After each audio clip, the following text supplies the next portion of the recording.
Coming in hot from Arizona, this is Trevor and Troy Howard. And you're on So Tell Us Time. You can have everything you want in your business. Sometimes you just need a little help. Every business owner would love to charge more for their services, but sometimes you can sacrifice long-term loyalty for a short-term profit. Creating the right rituals is key to your business having success. Are you tired of competing with your competitors? Guess what? You don't have to compete if you create.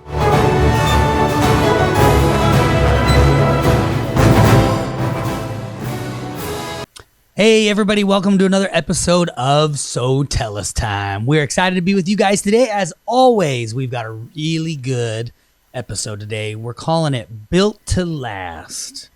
See, in business, a lot of times when we get things up and running, when we first get started, we're duct taping things together.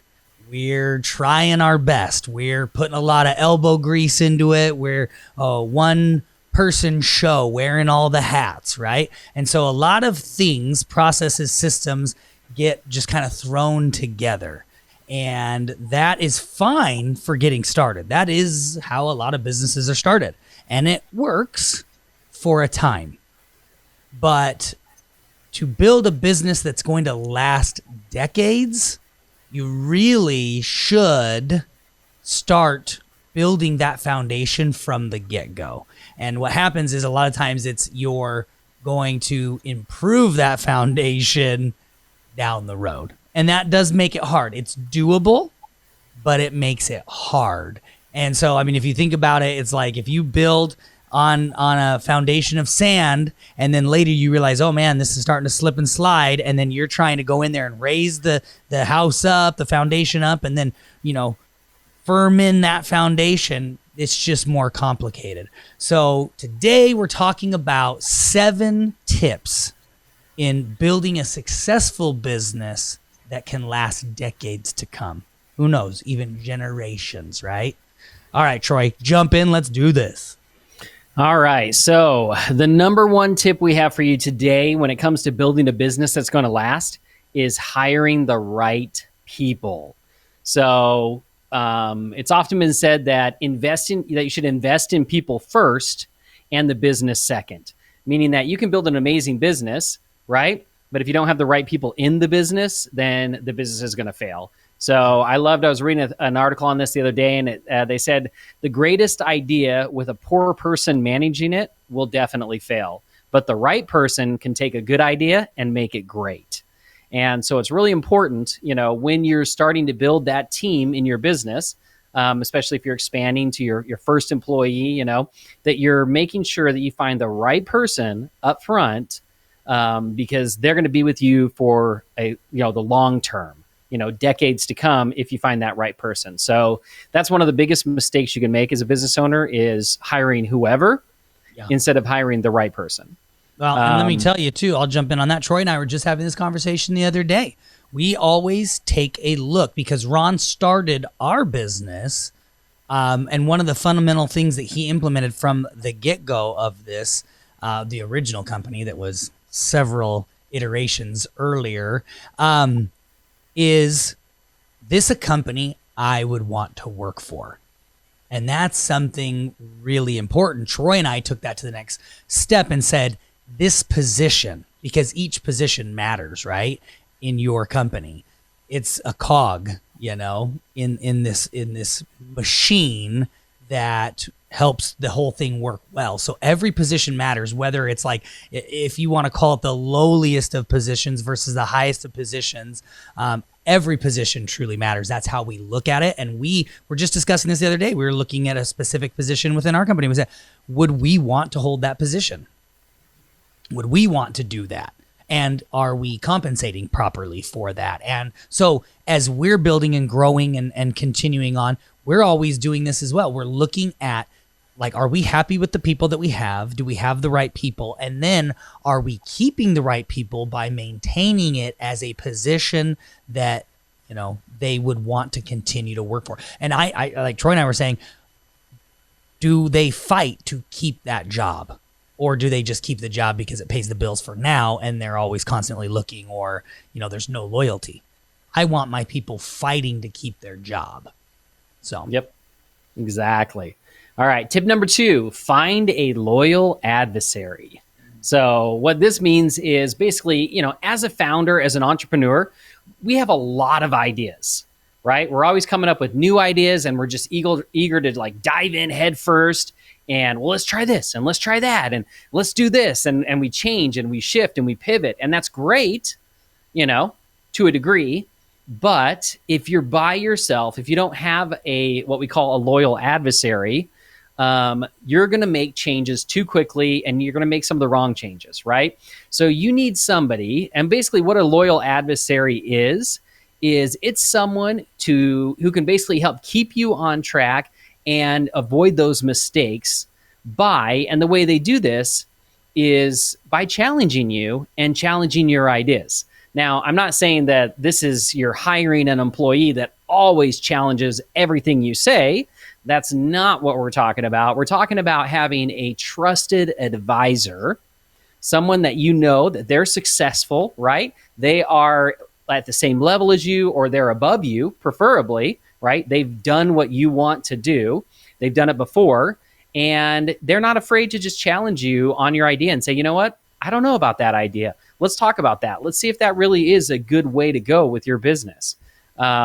So having that adversary is really important. And that's one of the reasons why Trevor and I and Ron were so successful building our business is because we all look at things very differently. And we always have that loyal adversary that will question like, man, I don't know about this. If it was up to me, we'd do it this way. And by going through that process, we're always able to find the very best way to do what we need to do. Yep. So if you don't have a business partner that can be that adversary, then you go find another business owner, someone you trust that you can do that with. But make sure it's someone who you can trust and is successful. Yes. Because you can definitely, you can find a billion people out there that will question every decision you want to make. That doesn't mean that they know what they're talking about. Exactly. Very good. All right. Number 3, changing your thinking. And this is really important. And we could do an entire podcast on this alone, right? But I just want to bring this up. How we think affects how we act, which affects how we perform, right? So I want you to think about when you're thinking about your business, what is your thought process? Are you more positive? Are you more negative? When you think about, here's a simple thing. We can just do a little test here. When you think about when something goes wrong in your business, what do you label it? Is it, we have a problem? Or is it, we have a challenge? If your mind says, oh no, we have a problem, right? A problem, to your mind, a problem is a stumbling block. It's something there to trip you up, to cause problems, right? To affect the business. A challenge is something that you overcome, right? So it's a different mindset. So when you are thinking about your business, how do you view it, right? Do you view things in a positive way as things that you're going to overcome, and the outcome is always going to be great? You just have to figure out how to get there. Or is it problems, obstacles, things that are going to block you from getting where you want to go? And the reason why this is important is not only does it affect your performance, but what you say affects how your team perceives things as well. True. Right? So if you're always saying, oh my gosh, we got all these problems. Well, what does your team think? We got all these problems that we're never going to get past, right? Yep. If it's challenges, then it's like, great, let's step up and let's overcome the challenge. So think about the way you word things, the way you think of things. Yep. Number 4, change the way you think about money. And this one's really important. So as a business owner, you need to learn how to spend wisely, right? Especially as the business starts to grow. All of a sudden, there's additional revenue, there's more money coming in. And what do? Do you go buy brand new trucks when you don't need new trucks? Do you buy brand new equipment that you are only going to use 10% of the time on the job, right? How are you spending that money? And importantly, and we talk about it all the time, are you tracking your ROI on the money that you spend, right? Is the money you're spending bringing back more money, right? And another one is, are you taking all of your profits as income? Because a lot of times, especially when we're, first starting out our business, man, every little penny that comes in extra, we take that down into us. And we use that to pay our bills and to do what we need to do around the house, right? But the problem is, if you do that, how is your business ever going to grow? So, what are you doing with those profits? And then are you investing those profits in the future of your business? So do you actually invest in the future of the business, or is it just day by day? Like, hey, we got money in now, great. Tomorrow we may not have money, right? Yeah. So are you investing? I see people all the time, entrepreneurs. They're driving, and now it's no big deal, but they were driving back in the day, right? They were driving $100,000 car. And why I say it's no big deal now is because like everything's $100,000. It's like 80 grand is like the norm. It's crazy. But they're driving $100,000 car, but they don't have money in the bank necessarily unless this job comes through, to pay the bills, to pay the employees, to keep things going. And too often as entrepreneurs, they think they need to put on a show. They need to, have this persona. And that is a huge mistake, huge mistake. Troy and I funnel tons of money into our bank. And we have it set aside as a reserve so that we can do things. If we have a bad month, we've got money. If we need to buy a building like we recently did, guess what? We can pay cash. Like all these things, we have the extra money set aside because I would rather have that money set aside than have, a Lamborghini or something like that. Like, because it doesn't do you any good if they're going to repo the Lamborghini in 6 months because you can't make the bills, but people do it all the time. And it's sad because they even will justify it through like, well, taxes, like if I just leave it sitting there, then I'm paying the taxes. If that's what your tax guy's telling you, you got the wrong tax guy. So I'm not going to give you any advice. I'm not a tax guy. I'm not a lawyer, but I'm telling you, if that's what you're hearing, wrong person. Get somebody new. It happens all the time. Yep, exactly. No, you're absolutely right. So, okay. Next one is be patient. And this is really important, right? As entrepreneurs, we want to run super fast. We want to get to the end of the race as quickly as possible. But building a successful business takes time. And building a business that's going to last for decades, that really takes time, right? You have to have like Trevor said, you have to have a very, very solid foundation for a business to last that long.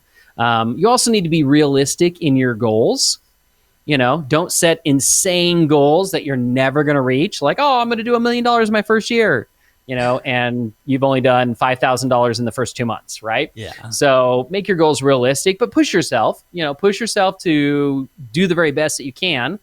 But, again, a lot of times if we set unrealistic goals, then we're going to take risks that are going to kill the business. Well, and I like the be patient one, Troy, because I actually just saw a quote from 50 Cent, of all people, right? Like the rapper 50 Cent. Very successful businessman, by the way. Yeah, legit, which is really crazy. He just had this quote and this kind of article that was like, basically, be patient with yourself, because it showed him back in like 98 or something like that, and he's like down posing in front of some sort of Mercedes that's like, but it was like a hoopty. It was like a kind of a junky. You could tell it was a used and a junky Mercedes. It wasn't anything super nice, but he's down there posing, throwing signs or whatever he's doing at the time. And then it fast forwards to now when he's like in front of a Bentley, and from 98 to now. And he's like, be patient. It takes time, and it's okay to take time. We're not on anybody else's time schedule, and I thought that was really good. I'm like, and you got example after example of people like the NFL. Most of these football players leave the NFL broke because they're living outside their means. They're not being patient. They want the $100,000 chain, and their signing bonus was $100,000. It's like they spent their whole signing bonus, So again, be patient. Exactly. All right. Number 6, be willing to put in the work. And this is pretty obvious, but put in the work no matter what it is, right? And lead by example. If you work hard and you have the right people in your business, they will see that example and they will work hard, right? We always say we'll never ask our employees to do anything that we wouldn't do ourselves in this business. And in most cases, we already did it ourselves in the business, right? That's how we grew the business to the point to where we could hire the right people to do that work for us. So be willing to put in that work. That's really important. And number seven is kind of real quick. Let me do on number 6. I was just thinking about it the other day. I sometimes see these guys, Mama Trevor. If Mama Trevor wasn't around, nothing in this office would get done, because the simplest of tasks, putting up a new paper towel roll, putting toilet paper on the rolls. I mean, do we have people? Do we have cleaners that come in and do things and stuff for us? Yes, we do. But all the time, I'll jump in there and be like, oh, looks like paper towels are getting low. Let me swap that out. Let me put the toilets. Oh, hey, look, the toilets are dirty. I have no problem. I was a janitor at one point. I will do anything to, provide for my family, and I have no problem with that, and, no ego. So sometimes I'm like, you know what? I'm super stressed out with what I'm working on right now. Throw the AirPods in, turn on some music, go back to my janitor days, and I hit up the bathrooms and I clean them. And that's just an example. That's a small example, right? Like, I mean, obviously we're talking about be willing to do the work, like the real work probably, but why not? Why am I too good to clean a toilet or replace a toilet paper roll or a paper towel roll? How can I expect my people to want to do it if I'm not willing to do it? Exactly. Absolutely. All right. Number 7, resist temptation. So one of the most important you will ever hear, or important words you'll ever hear, is resist. So you need to be able to avoid buying unnecessary things, especially in the early days of the business. And we talked about that, buying the equipment that you don't need, buying the vehicles when you have vehicles that are only a couple of years old. Just because you can buy something doesn't mean you should, right? And the other thing too is avoid unrealistic competitions with your competitors, meaning just because your competitors are, running commercials on TV doesn't mean you need to run commercials on TV. And guess what? They may not even have a good ROI on that, right? So don't get caught up in that, well, my competitor's doing this, I really can't afford it, but I'm going to do it because I got to do it because he's doing it, right? What we found consulting for thousands and thousands of businesses is tons of businesses out there are spending money and they have a terrible ROI on it and they have no idea. So don't just assume that because your competitor is doing it, that they're actually successful at that. Well, and that's what's so funny is we'll do an analysis of a business and its competitors and its areas and keywords. It's funny because all the time I tell them, who you think, I say, give me a list of your 3 competitors. They give me the list. Usually when I look up their marketing, the avenues of marketing that they want to do, a lot of times those people aren't even there. They think they're their competitors, but they're not even doing what they're going to do, if that makes sense. So let's just say somebody's going to do PPC or SEO or whatever. So PPC is a perfect one. They'll give me a list of 3 people. None of those 3 people are showing up in the PPC. So they think they are their competitors, and they are in the business in general, but they are not their competitor in that avenue of marketing. So not every avenue of marketing is going to work for everybody because you may just not have the finances. Your competitor, like Troy, I love the commercial idea because your competitor, they may be ready to do what I call fluff marketing. Fluff marketing is like Coca-Cola, brand awareness. They don't give a crap. They just want to run a commercial. And if you drink a Coca-Cola in 6 weeks or 6 months, they're happy, Yep. So exactly. And then I'm going to give you one phrase that I want to stick in your mind when it comes to resisting temptation and really the way that you think about money in your business, right? And that is feed the business before you get dessert. Yeah. So make sure, you've got to pay your bills, right? You've got to take care of your family. So that is important. But before you get dessert, before you get that, $100,000 car or, that boat or whatever it might be, feed the business first so that it can grow. Because then when it grows, that dessert is going to be nothing to you, right? Buying that boat's going to be like, I don't even have to think about buying that boat because I doubled my business this year, right? But a lot of times it's we feed the business, and then as soon as and the business really is just there to feed us, right? And take care of us. And the minute the business gets a little bit more money, what do? We go, bam, I'm going to go buy a boat as my dessert because I've worked really hard. And then the business never grows. So always remember that. Feed your business before you get dessert. All right. Anything else you want to add, Trevor? Yeah, I mean, listen, guys, and again, we practice what we preach to you. We have been where you've been. It's like I tell my kids all the time. I'm always telling my kids, I'm speaking from experience. Listen to me, because I've been there and I've done it. Troy and I both worked 2 other jobs besides building this business.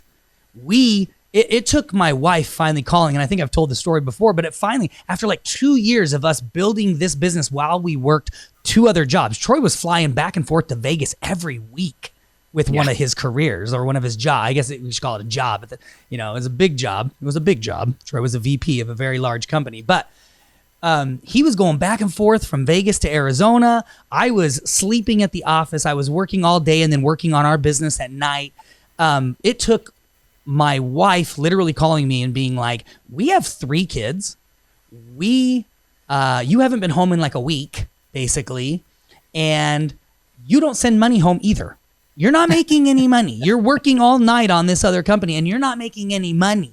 She's like, either send home money or come home and be with us, or the next time I might not be here. And I called Troy and I called Ron immediately and I said, hey, we got to start paying ourselves. Because listen, I can't afford to not be here, so I've got to send money home. It's less expensive for us to start writing ourselves a check. But we didn't write ourselves a check out of this company for almost 2 years while we built it up. In fact, there was a significant amount of money, especially years ago when we first started this. I mean, I feel like, gosh, with inflation and stuff, money just isn't what it used to be. But we had a significant amount of money in the bank. It wasn't like there wasn't money being made and there wasn't money there. No, we were just building the foundation so that this was a business that could last generations, or whatever you want to say, right? Or even someday sell it, right? But that's the key. We know what we're talking about. We've been there, we've done this, and it works.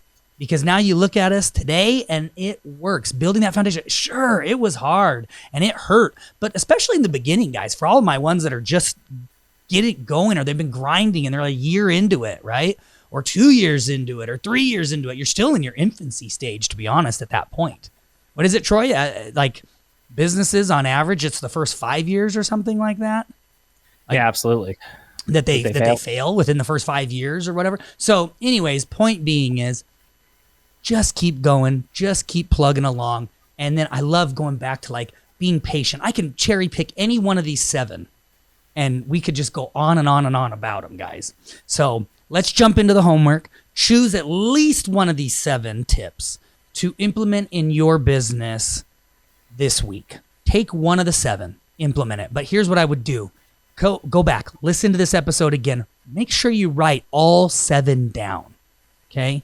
And then take those and implement them one at a time, because you really want all 7 of these incorporated in your business, drilled into your mind. You want to live it, breathe it, eat it, and exude it, because that's the way that you're going to succeed at it. All right. Well, we appreciate you guys. We love you. We're super excited to always be with you guys every single week. We've got some fun things coming up. We've got some events that we're going to be at to finish off the end of the year. And by the way, it is almost the end of the year, guys. I always say October comes. Once Halloween hits, it's Halloween, Thanksgiving, my birthday, which is literally the most important thing on this planet during the month of December. So that is my birthday month. Then there's Christmas. Yes, you're welcome. I guess you can also celebrate Christmas while you celebrate my birthday with me for the month of December. New Year, and bam, we're in it. We're in 2024. So keep it going. Stay motivated. We will check you guys out on the next episode of So Tell Us Time.